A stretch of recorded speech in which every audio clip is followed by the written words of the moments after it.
Cupcakes for sale. This week in a Manhattan mall, I held a bake sale, a racist bake sale. We have different prices here. If you're Asian, $1.50. If you're white, $1. If you're Latino or black, 50 cents. That's not right. You got to be on your goddamn mind, boy. Keep it down. Is the cupcake poison? I didn't come up with this idea. I copied what some students had done. They call it an affirmative action bake sale. Why does it have to be shut down? Here at Bucknell University, the administrators shut the bake sale down. The Students' Conservative Club said they just wanted to start a conversation about affirmative action, which does make it harder for Asians to get admitted, but easier for blacks and Latinos. But before much conversation started, they were shut down. So I ran the bake sale so we could see what kind of discussion the Bucknell students missed. I'm trying to make amends for racism and punish the Asians because they have an advantage. They have such high SAT scores. No, that's not true. Because I had an Asian student in my class that was dumb as a cardboard. That's stereotyping. It is stereotyping. That's not right. Affirmative action is supposed to help minorities that have been discriminated against. But Latinos and blacks who saw my sign didn't like it. That makes me feel bad because I'm both Latino and black. Should I not do this because it might hurt people's feelings? Not only it should hurt people's feelings, but it's just like out of sense of respect. It's very hurtful, it's very demeaning. Now clearly what I'm doing offends some. But does that mean I shouldn't do it? Was it wrong for this student to talk about guns? Or for this one to criticize his school for not being green? Or for Ann Coulter to have said, well, she says all kinds of things, and many people want to shut her up. No more hate speech on our campus. What is not okay to say? And if everything is okay, and I go ahead and say it, should I expect to get pied?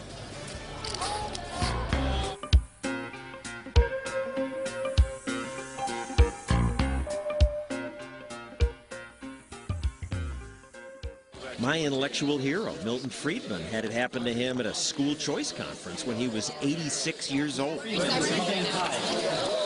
my goodness. Bill Gates was pied, as was Bill Kristol and Ralph Nader.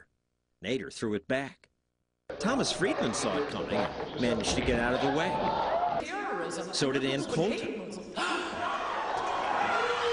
The pie throwers say what they're doing is justified because they're punishing evil speech. It's interesting how they're usually leftists. Is it only conservative speech that's evil?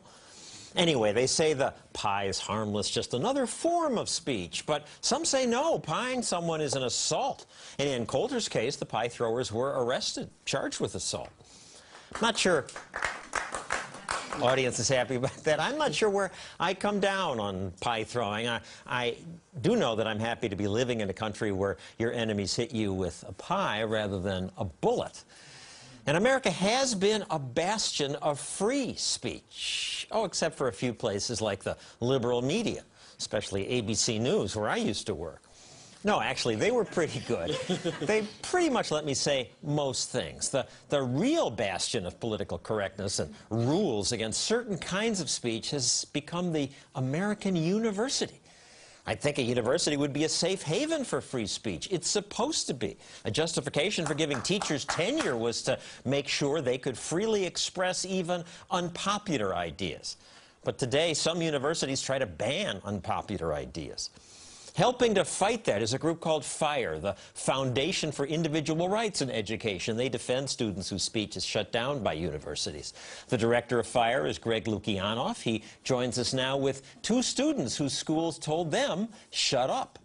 Kirby Thomas ran that affirmative action bake sale at Bucknell that we showed you being shut down earlier.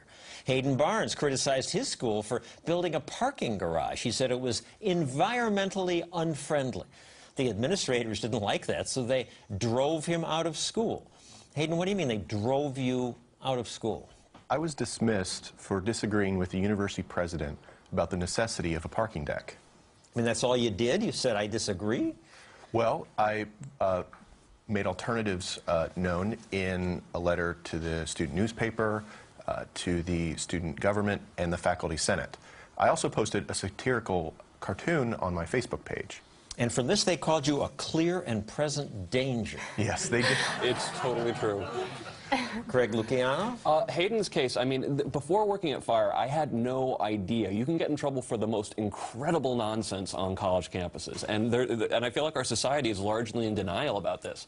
Hayden Barnes got kicked out of college for a collage he placed on Facebook criticizing a parking garage. I can't repeat that enough. And if you're already got that far gone, something seriously wrong has happened in the places that are supposed to encourage free speech, like really brave free speech.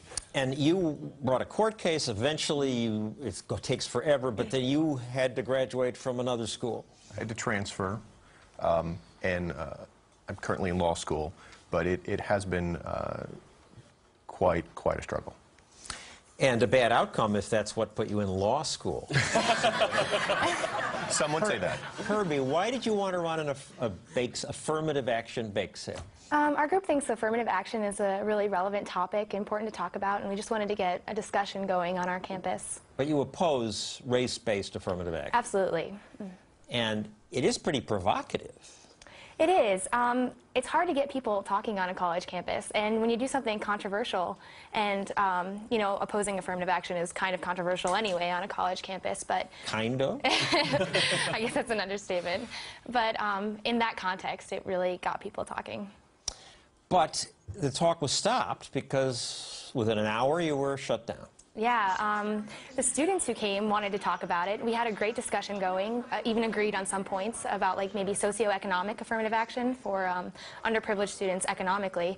But the university came and they didn't want any of that going on. Well, I ran my bake sale so I could hear some of the comments that I assume you would have heard had you been allowed to run yours, and the comments were interesting. At first, people called me racist. What is funny to you about people who are less privileged? But then some people defended me. You're trying to make a point, right? Right. So sometimes you got to do things like that to make a point. It's not racist. And people started to think about what affirmative action means.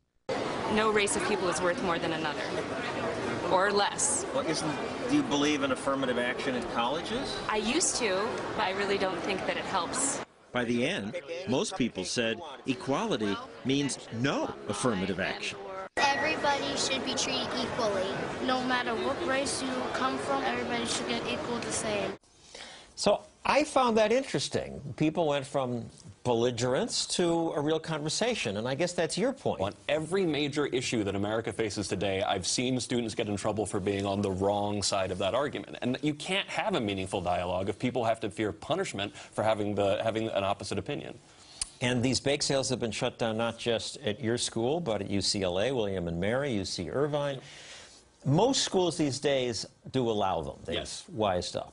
Yeah, they started back in 2003, and the first 6 that were held, universities found all these different excuses for shutting them down, basically coming down to the fact they didn't like the message.